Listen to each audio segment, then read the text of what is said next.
Ya, alhamdulillah kita memulai program di tanggal 6 Januari 2025 ya. Dan itu kita memiliki 190 SPPG, melayani kurang lebih 570 ribu penerima manfaat pada saat itu. Dan tanggal 31 Desember 2025 kita tutup dengan jumlah SPPG 19.188. Dan melayani 55,1 juta. Jadi alhamdulillah berjalan demikian cepat dan sebagian besar berjalan dengan baik. Masih ada kekurangan sana sini ya.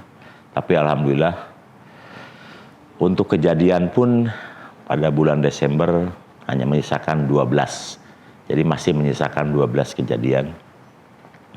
Yang menjadi PR kami agar di tahun 2026 lebih baik.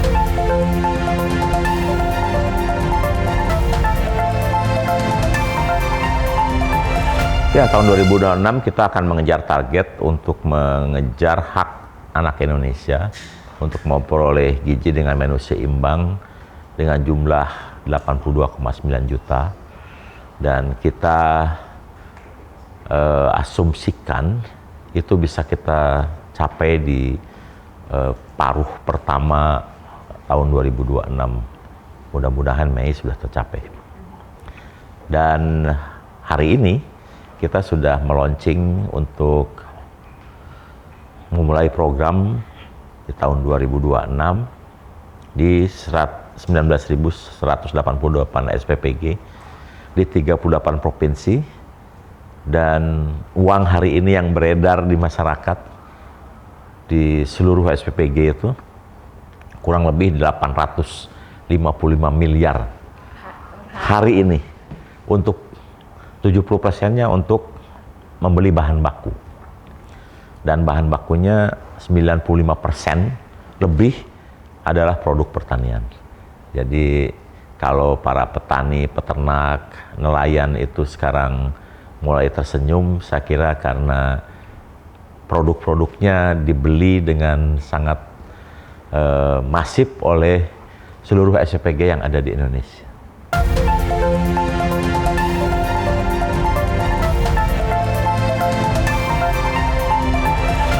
Ya, tentu saja. Yang pertama sebetulnya tujuan utama kita kan mengintervensi pemenuhan gizi untuk menghasilkan kualitas SDM yang lebih baik ya, untuk menghasilkan anak yang lebih sehat, cerdas, kuat dan ceria. Tapi ketika kita memberikan intervensi pemenuhan gizi, kita kan butuh bahan baku dan juga butuh orang yang bekerja. Jadi setiap SPPG berdiri, maka ada 50 orang yang langsung bekerja di SPPG itu. Jadi kita creating job. Yang kedua, setiap SPPG berdiri, maka minimal 15 supplier dibutuhkan. Bahan makanan? Bahan makanan mulai dari beras, telur, ayam, ikan, sayur, buah, bumbu, minyak, dan lain-lain termasuk seluruh peralatannya. Jadi kita creating entrepreneur juga, ya, creating entrepreneur, karena supplier itu pasti para pengusaha. Dan selain itu tentu saja seluruh produk yang dihasilkan oleh petani, peternak, nelayan kan diserap ya oleh para supplier tersebut, kemudian dideliver ke SPPG.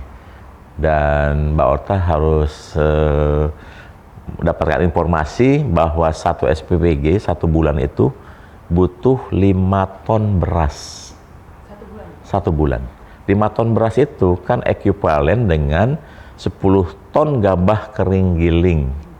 Dan itu harus dihasilkan oleh 2 hektar luas lahan.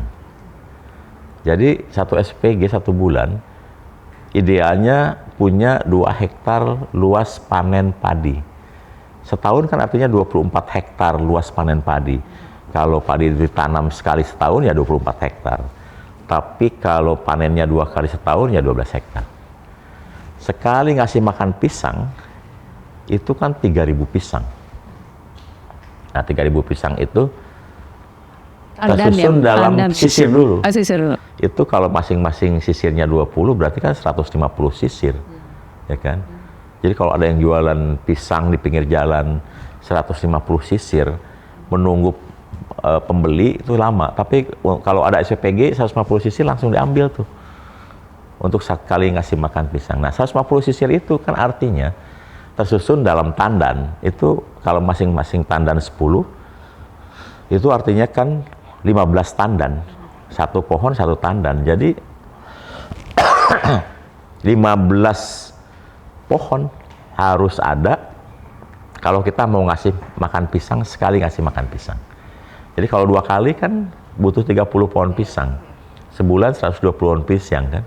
Setahun 1440 pohon pisang. Jadi satu SPPG idealnya punya 1,5 hektar luas kebun pisang.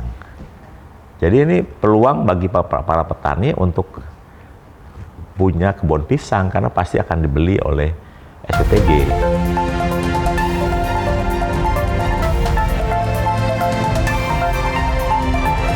Susu misalnya sekarang jadi isu kan, karena ada di pasar-pasar modern agak ada kelangkaan susu dan perlu Mbak Orta tahu bahwa 1 kali ngasih minum susu kepada penerima manfaat 1 SPPG itu butuh kurang lebih 3.000 kotak kecil, ya kan, 3.000 kotak kecil. Itu kalau satu kotak itu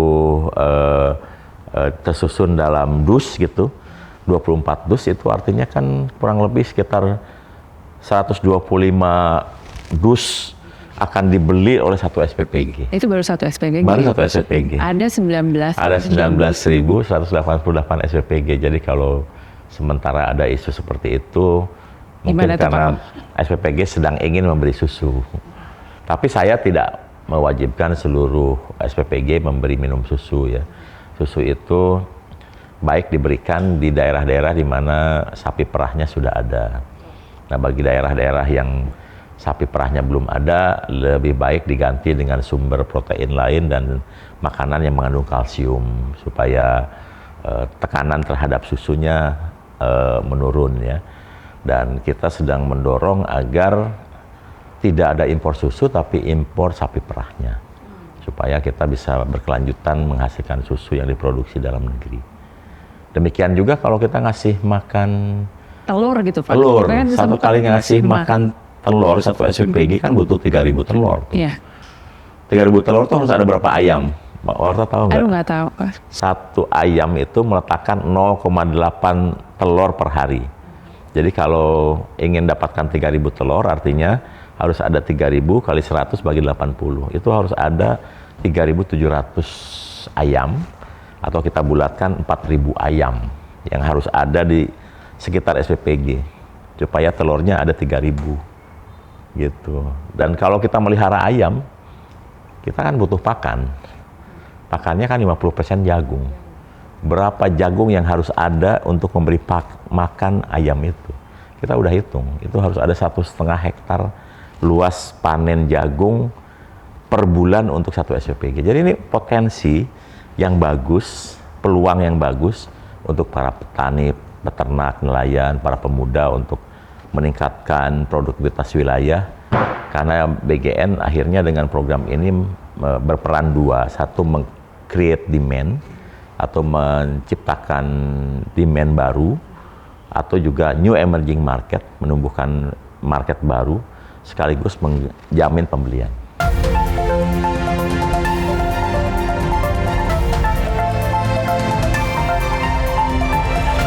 Pertama, kita sampaikan bahwa BGN tidak menetapkan standar menu nasional, tapi menetapkan standar komposisi gizi dan menunya disusun oleh ahli gizi di SPPG masing-masing. Tapi kalau terjadi sesuatu kelebihan permintaan, katakanlah seperti akhir tahun kemarin permintaan telur agak tinggi, kita buat instruksi kepada seluruh SPPG, mohon minggu ini, bulan ini, tidak terlalu banyak masak telur, tapi mulai masak ikan. Jadi si SPPG akhirnya beralih ke masak ikan. sehingga harga telurnya bisa terkendali, ya kan. Harga ikannya mulai naik. Menteri KKP seneng nih dengan kebijakan ini, karena yang selama ini ikan belum tersentuh di dalam program makan bergizi akhirnya bisa naik marketnya karena instruksi kita. Nah, kemudian kita dapat laporan lagi di akhir tahun kemarin, harga kentang jatuh. Kita buat instruksi lagi kepada ASPPG, mohon 1 hari dalam 1 minggu masak kentang. Harga kentang mulai naik. Kenapa? Karena 1 SPPG sekali masak kentang butuh 200 kilogram kentang 1 SPPG. Jadi alhamdulillah dengan pembelian yang masif yang bisa dilakukan oleh seluruh SPPG di bawah Badan Gizi Nasional, akhirnya Badan Gizi bisa berusaha menstabilkan harga. Ya, untuk yang tekanannya terlalu besar kita instruksikan untuk mengurangi penggunaan, beralih dulu dengan protein alternatif lainnya, atau karbohidrat alternatif, atau buah alternatif. Nah, ketika satu komoditi turun, maka kita akan dorong untuk dikonsumsi agar harganya naik. Jadi mekanisme itulah yang sekarang sudah terjadi, dan alhamdulillah BGN bisa melakukan itu.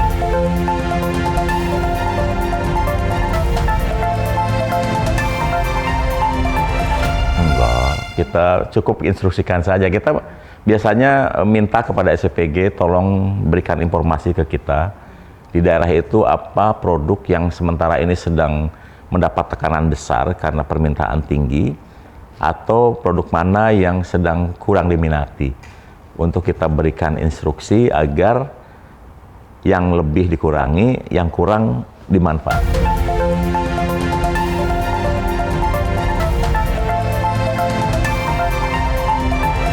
Ya, Mbak Orta tahu nggak new demand-nya dari mana?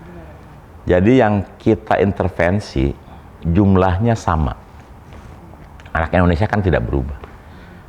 Tapi makanan yang kita berikan kepada anak-anak itu adalah makanan yang tidak biasa mereka makan.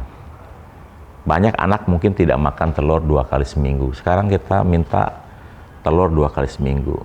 Banyak anak yang mungkin tidak makan ayam aja seminggu sekali saja tidak. Kita minta SPPG makan ayam 2 kali seminggu. Di Sukabumi itu, di tempat uji coba kita, makan daging sapi saja mungkin hanya Idul Adha. Nah, dengan adanya program makan bergizi, kita minta minimal 3 kali dalam sebulan makan daging. Jadi inilah permintaan naik, new demand naik, bukan karena yang makannya baru, tapi makanan yang diberikan kepada anak-anak ini penerima manfaat adalah makanan yang bukan biasanya mereka makan, sehingga timbulnya new demand, emerging market juga, dan dengan demikian kan ini harus diolah, harus diproduksi, dan yang mengolah itu akhirnya adalah orang-orang sekitar yang tadinya sulit mencari pekerjaan, apalagi ibu-ibu yang sudah usia 45, 50, saya jamin kalau nyari pekerjaan di tempat lain pasti susah. Tapi mereka bisa kerja di SPPG.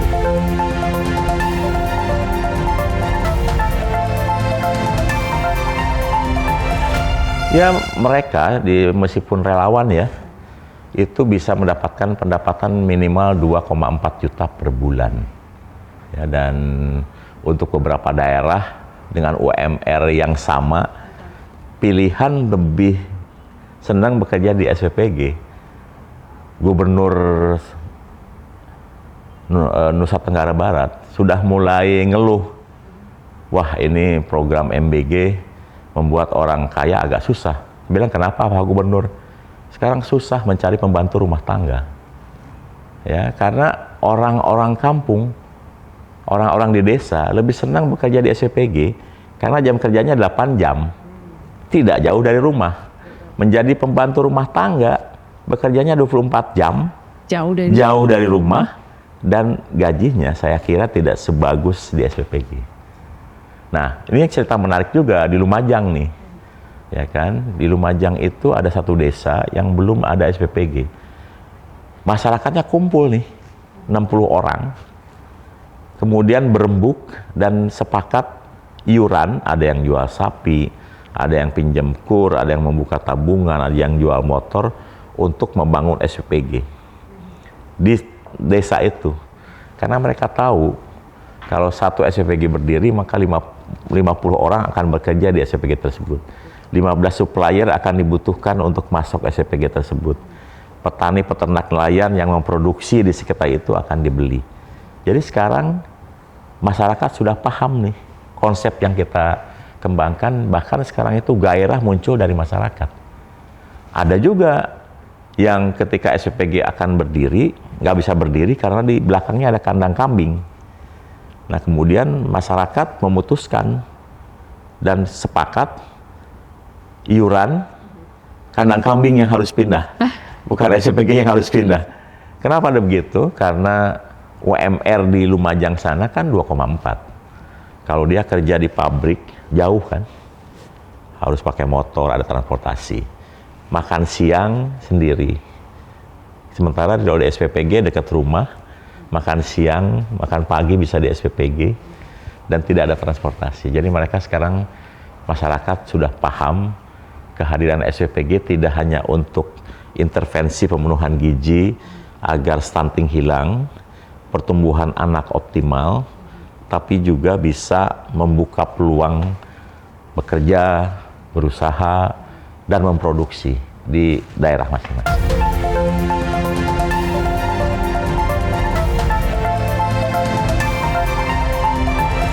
Insya Allah, karena gini, PDB itu rumusnya, kan, consumption, ditambah investment, ditambah government spending, ditambah ekspor, dikurangi impor. Nah, consumption itu sudah saya jelaskan tadi, didorong oleh demand tadi itu, ya kan. Jadi mereka biasanya tidak pernah makan apa yang mereka biasa makan, akhirnya konsumsi naik. Nah, ketika orang bekerja, punya pendapatan, apa yang dibelanjakan? Konsumsi lagi kan. Jadi konsumsinya double karena didorong dengan kebutuhan baru yang kita berikan, termasuk juga ketika masyarakat punya pendapatan. Kemudian investment, 19.188 SPPG yang sekarang sudah operasional, 100% dibiayai oleh masyarakat. Jadi dana masyarakat, ini investment. 38 triliun sumbangsih masyarakat untuk mensukseskan program makan bergizi. Dan Mbak Orta harus tahu, ketika SPPG didirikan, saat itulah pekerja sudah mulai mendapatkan hasil, karena untuk membangun SPPG atau renovasi SPPG. Toko material dibeli oleh para investor tersebut, sehingga ada satu toko material di Lampung, agak bingung dia, kenapa toko materialnya laku? Orang bangun apa? Kemudian dia cek, ternyata membangun SPPG, ya kan? Pasir, batu bata, lampu, segala macam itu kan laku ya. Dan akhirnya dia bertanya, bisa nggak saya ikut bangun juga saat itu? Saking menariknya. Nah kemudian yang ketiga, government spending yang saya sampaikan tadi ya. Satu SPPG itu akan mengelola uang 900 juta per bulan. Itu government spending. Dan 70%-nya dibeli untuk membeli bahan baku itu. 20% untuk biaya operasional, gaji, dan sebagainya. 10% untuk mengembalikan investasi. Dan inilah yang membuat laporan dari berbagai daerah kehadiran SPPG menimbulkan gairah berusaha, bertani, beternak, berlayar untuk menghasilkan produk. Alhamdulillah sih. Dan seperti yang saya jelaskan tadi, hari ini saja kita mengeluarkan 855 miliar sehari. Baru awal tahun. Ya. Jadi Badan Gizi untuk 12 hari saja sudah ngirim uang 9 triliun ke 19.188 SPPG di seluruh Indonesia. Tidak hanya di Jakarta, tapi dari Sabang sampai Merauke mendapat kucuran yang sama. Jadi kita akan keluarkan anggaran di Januari ini, prediksi saya 17 triliun. Nanti Februari naik ke sekitar 19 triliun. Maret akan naik ke 20 triliun. April naik ke 21 triliun. Kemudian Mei itu akan naik antara 2 sampai 23 triliun satu bulan. Nanti kalau sudah 82,9 juta, maka uang yang beredar setiap hari untuk program makan bergizi ini 1,2 triliun setiap hari. Dan 70%-nya itu berapa? Berarti 8 triliun ya, atau 9 triliun. Itu untuk beli bahan baku. Ini peluang nih. Peluang untuk semua yang memiliki jiwa entrepreneur untuk mulai berusaha. Menghasilkan produk lokal. Jadi saya prediksi suatu saat mungkin tidak ada tanah yang kosong, subur, nganggur gitu. Pasti semua akan menghasilkan produk ya, dan meningkatkan produktivitas wilayah.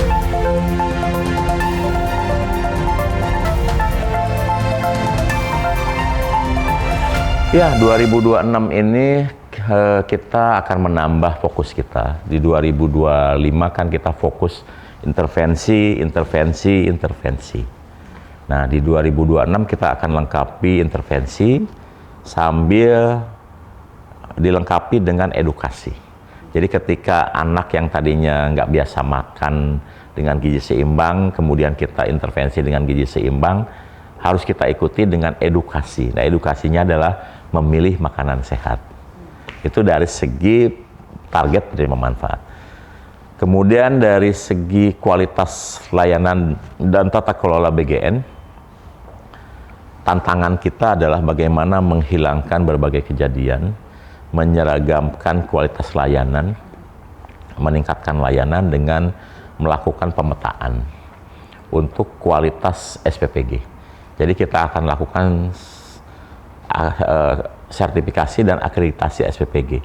Sehingga kita tahun 2026 ini akan punya peta berapa persen SPPG yang nilainya A atau kualifikasi unggul, berapa SPPG yang nilainya B atau sangat baik, berapa SPPG yang nilainya C atau baik, berapa SPPG yang harus terdegradasi atau harus berusaha untuk masuk paling tidak di C. Dan target kita dorong seluruhnya agar minimal B, baiknya di A, sehingga kualitas layanannya optimal, sehingga betul-betul program ini tidak hanya menghasilkan makanan dengan gizi seimbang yang bisa menghasilkan pertumbuhan anak yang menjadi anak sehat, cerdas, kuat, dan ceria, tapi juga betul-betul aman dikonsumsi. Karena Pak Presiden menargetkan agar tidak terjadi zero defect ya, artinya tidak ada kejadian lagi, 0 kejadian lah tahun 2026, sehingga kita betul-betul bisa mendorong program ini bermanfaat bagi penerima manfaat ya, penerima manfaat happy gitu, kemudian semua pekerjanya happy karena dapat insentif dari kita, kemudian peternak, petani, nelayannya happy karena produk-produknya dibeli, kemudian pengusaha besar happy karena dengan meningkatnya kesejahteraan masyarakat, pasti produk-produk mereka juga akan dibeli. Dan Mbak Orta harus tahu, peningkatan penjualan motor terbesar di akhir tahun terjadi karena mereka yang menjadi pekerja di SPPG mampu kredit motor. Jadi dampaknya ke arah situ.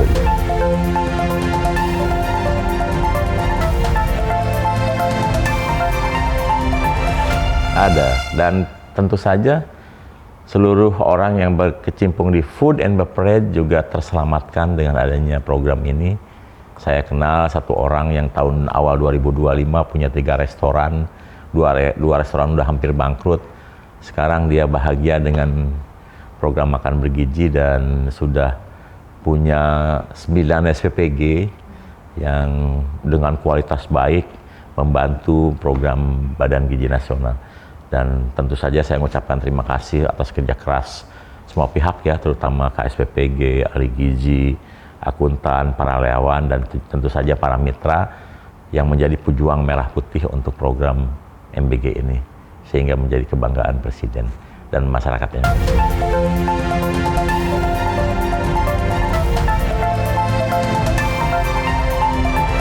Ya betul, karena tentu saja ini penting ya, Mbak Orta harus tahu bahwa Indonesia tuh masih tumbuh 6 orang per menit, 3 juta per tahun, dan masih akan tumbuh mencapai 324 juta di tahun 2045. Nah, sumber pertumbuhannya yang bukan pertumbuhannya yang dipermasalahkan, tapi sumber pertumbuhannya yang harus kita cermati. Kenapa program ini harus dilakukan? Ternyata setelah kita kaji, anak-anak yang sekarang menjadi penyumbang pertumbuhan penduduk Indonesia itu lahir dari orang tua yang rata-rata pendidikannya 9 tahun. Makanya Pak Presiden selalu bilang makan bergizi adalah langkah strategik, karena beliau sudah tahu anak-anak ini lahir dari mana. Dan terutama di 3 provinsi besar seperti Jawa Barat, Jawa Tengah, Jawa Timur ya. Anak-anak ini lahir dari orang tua yang rata-rata pendidikannya Jawa Barat ini 8,8. Jawa Tengah tuh 8,01. Jawa Timur 8,11. Itu lulusan apa? Ya, 8,8 kan tidak tamat SMP. 8,1 tidak tamat SMP. 8,11 kan tidak tamat SMP juga.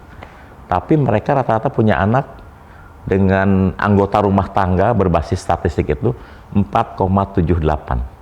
Artinya kalau ada 1 ibu 1 bapak, anaknya rata-rata 2,78. Jadi kalau ada 100 keluarga kategori yang paling tidak mampu, itu anaknya rata-rata 2,78. Jadi kalau ada 100 keluarga, 78 keluarga anaknya 3, 22 keluarga anaknya 2. Gabungan antara yang paling tidak mampu dengan rentan tidak mampu itu 4,56.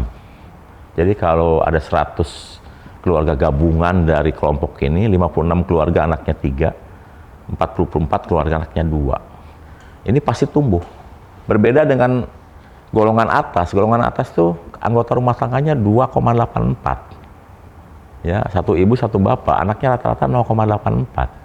Jadi kalau ada 100 keluarga kelas atas yang mampu makan pagi di Jakarta, makan siang di Singapura, makan malam di London, itu kalau ada 100 keluarga itu, 84 keluarga anaknya 1, sisanya tidak punya anak. Padahal pendidikannya ada yang 22 tahun ya, 18 tahun minimal, 16 tahun, kan sarjana 16 tahun kan. Itu anaknya rata-rata 0,84. Sama juga dengan kelas menengah.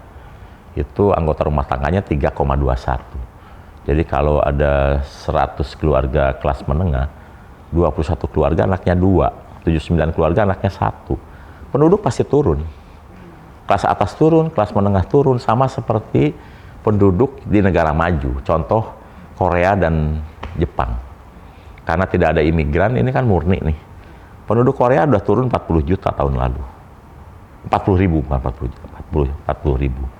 Karena orang wanita-wanitanya senang berkarir, sehingga usia 40 masih belum menikah dan rata-rata tidak punya anak. Ketika itu terjadi maka penduduk turun. Nah, Indonesia masih bersyukur, masih tumbuh, tapi negara harus hadir karena 60% mereka itu tidak punya akses terhadap menu dengan gizi seimbang. 60% mereka itu hampir tidak pernah minum susu karena tidak mampu beli susu. Nah, negara hadir untuk melakukan intervensi terhadap mereka. Jadi kenapa Pak Presiden selalu bilang ini adalah langkah strategik untuk menghasilkan kualitas SDM yang tinggi di tahun 2045, karena anak yang sekarang ada dalam kandungan besok lahir 20 tahun lagi sudah jadi tenaga kerja produktif. Anak-anak yang sekarang di SD usia 10 tahun, 20 tahun lagi kan usianya 30 tahun. Mungkin sudah akan jadi pemimpin muda kan. Apalagi anak SMP kan udah pasti akan jadi pemimpin. Nah, kalau kita tidak intervensi dengan menu gizi seimbang dari sekarang, saya kira